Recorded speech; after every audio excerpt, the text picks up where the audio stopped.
In 1981, in the city of Los Angeles, there was a married man with three sons. The eldest is 9 years old, the daughter is 7 years old, and the youngest is a 6-year-old boy.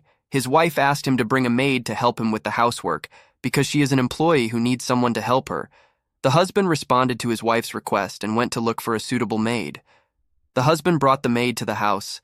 The wife was shocked by her beauty and asked him why he chose her specifically. And although she was upset, she accepted her presence because of her urgent need. Over time, the husband began to get closer to the maid, and hints of a relationship appeared between them. But the wife was not sure what was going on, and one day the eldest son was spending the night with his grandfather and husband at work, while the wife works at one of the schools. The two small children returned home from school before their mother, when the mother calls out to the maid and her children, but there was no response. She enters the children's room to find an unbearable, terrifying sight. She finds the mother collapsed, crying and screaming, and fainted when the husband returned and asked the neighbors what was happening. They told him what happened. He entered the house to find his two sons dead. He collapsed.